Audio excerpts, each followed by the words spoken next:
জোর বৃষ্টির দিন। বর্ষাকালের এক সকালে আকাশ কালো মেঘে ঢেকে গেল। সূর্যের আলো যেন কোথাও হারিয়ে গেছে। গ্রামের মানুষ বুঝতে পারল, আজ খুব জোর বৃষ্টি হবে। কিছুক্ষণের মধ্যেই শুরু হল মুষলধারে বৃষ্টি। টিনের ছাদে বৃষ্টির টুপটাপ শব্দ শুনে সবাই ঘরের ভেতরে চলে গেল। সেই গ্রামে রাহুল নামে এক কিশোর থাকত।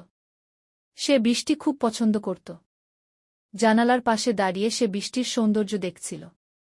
রাস্তার ধারে গাছগুলো বৃষ্টির জলে ধুয়ে আরও সবুজ হয়ে উঠেছিল। মাঠের ঘাসগুলো ঝকঝক করছিল। পুকুরের জলে অসংখ্য বৃষ্টির ফোঁটা পড়ে ছোট ছোট বৃত্ত তৈরি হচ্ছিল। কিন্তু বৃষ্টি যত বাড়তে লাগল ততই গ্রামের মানুষের চিন্তা বাড়ল। গ্রামের পাশ দিয়ে বয়ে যাওয়া ছোট খালটি দ্রুত পানিতে ভরে উঠল। অনেকের উঠোনে পানি ঢুকে গেল। মানুষজন তাদের গবাদি পশু ও প্রয়োজনীয় জিনিস নিরাপদ স্থানে সরিয়ে নিতে শুরু করল। রাহুলের বাড়ির পাশেই এক বৃদ্ধা থাকতেন। তার নাম ছিল সরলা দাদি। তিনি একা থাকতেন এবং চলাফেরা করতে কষ্ট হতো। জোর বৃষ্টির কারণে তার ঘরের সামনে পানি জমে যায়। রাহুল জানালা দিয়ে দেখে বুঝতে পারল যে দাদি বিপদে আছেন। সে সঙ্গে সঙ্গে একটি ছাতা নিয়ে দাদির বাড়ির দিকে দৌড়ে গেল। বৃষ্টির পানি হাঁটু পর্যন্ত উঠে গিয়েছিল। অনেক কষ্ট করে সে দাদির কাছে পৌঁছাল। দাদি খুব ভয় পেয়েছিলেন। রাহুল তাকে সাহস দিল এবং নিজের বাড়িতে নিয়ে আসার ব্যবস্থা করল। রাহুলের বাবা-মাও দাদিকে সাদরে গ্রহণ করলেন। বৃষ্টি সারাদিন চল। গ্রামের অনেক মানুষ একে অপরকে সাহায্য করল। কেউ খাবার পৌঁছে দিল, কেউ আশ্রয়ের ব্যবস্থা করল। সবাই মিলে বিপদের সময় একসঙ্গে থাকার গুরুত্ব বুঝতে পারল। পরের দিন সকালে বৃষ্টি থেমে গেল। আকাশে সুন্দর রোদ উঠল। চারদিকে নতুন প্রাণের ছোঁয়া দেখা গেল। গাছপালা আরও সতেজ হয়ে উঠল, পাখিরা গান গাইতে শুরু করল। গ্রামের মানুষ স্বস্তির নিঃশ্বাস ফেল। সরলা দাদি রাহুলকে ডেকে বললেন, তুমি না থাকলে আমি বড় বিপদে পড়তাম। রাহুল হাসি মুখে বলল, মানুষ মানুষের জন্য। বিপদের সময় একে অপরকে সাহায্য করাই আমাদের দায়িত্ব। সেদিনের জোর বৃষ্টি গ্রামের মানুষের মনে একটি বড় শিক্ষা দিয়ে গেল। প্রাকৃতিক দুর্যোগ যত বড়ই হোক না কেন, ঐক্য, সহানুভূতি এবং মানবতার শক্তি তার চেয়েও বড়। রাহুলের সাহস ও সাহায্য করার মনোভাব সবার কাছে একটি আদর্শ হয়ে রইল।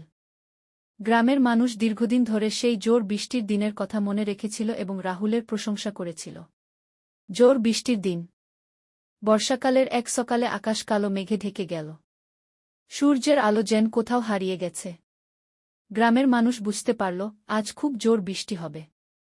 কিছুক্ষণের মধ্যেই শুরু হল মুষলধারে বৃষ্টি।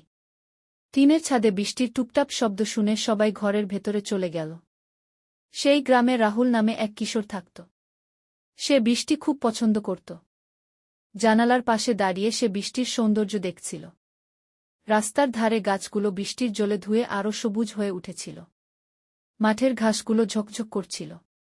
পুকুরের জলে অসংখ্য বৃষ্টির ফোঁটা পড়ে ছোট ছোট বৃত্ত তৈরি হচ্ছিল। কিন্তু বৃষ্টি যত বাড়তে লাগল ততই গ্রামের মানুষের চিন্তা বাড়ল। গ্রামের পাশ দিয়ে বয়ে যাওয়া ছোট খালটি দ্রুত পানিতে ভরে উঠল। অনেকের উঠোনে পানি ঢুকে গেল।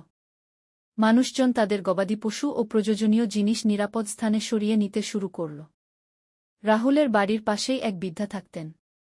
তার নাম ছিল সরলা দাদি। তিনি একা থাকতেন এবং চলাফেরা করতে কষ্ট হতো। জোর বৃষ্টির কারণে তার ঘরের সামনে পানি জমে যায়। রাহুল জানালা দিয়ে দেখে বুঝতে পারল যে দাদি বিপদে আছেন। সে সঙ্গে সঙ্গে একটি ছাতা নিয়ে দাদির বাড়ির দিকে দৌড়ে গেল। বৃষ্টির পানি হাঁটু পর্যন্ত উঠে গিয়েছিল। অনেক কষ্ট করে সে দাদির কাছে পৌঁছাল। দাদি খুব ভয় পেয়েছিলেন।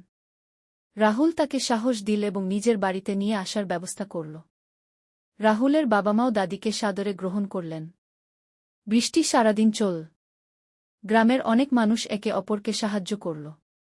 কেউ খাবার পৌঁছে দিল, কেউ আশ্রয়ের ব্যবস্থা করল। সবাই মিলে বিপদের সময় একসঙ্গে থাকার গুরুত্ব বুঝতে পারল। পরের দিন সকালে বৃষ্টি থেমে গেল। আকাশে সুন্দর রোদ উঠল। চারদিকে নতুন প্রাণের ছোঁয়া দেখা গেল। গাছপালা আরও সতেজ হয়ে উঠল, পাখিরা গান গাইতে শুরু করল। গ্রামের মানুষ স্বস্তির নিঃশ্বাস ফেল। সরলা দাদি রাহুলকে ডেকে বললেন, তুমি না থাকলে আমি বড় বিপদে পড়তাম। রাহুল হাসি মুখে বলল, মানুষ মানুষের জন্য। বিপদের সময় একে অপরকে সাহায্য করাই আমাদের দায়িত্ব। সেদিনের জোর বৃষ্টি গ্রামের মানুষের মনে একটি বড় শিক্ষা দিয়ে গেল। প্রাকৃতিক দুর্যোগ যত বড়ই হোক না কেন, ঐক্য, সহানুভূতি এবং মানবতার শক্তি তার চেয়েও বড়। রাহুলের সাহস ও সাহায্য করার মনোভাব সবার কাছে একটি আদর্শ হয়ে রইল। গ্রামের মানুষ দীর্ঘদিন ধরে সেই জোর বৃষ্টির দিনের কথা মনে রেখেছিল এবং রাহুলের প্রশংসা করেছিল।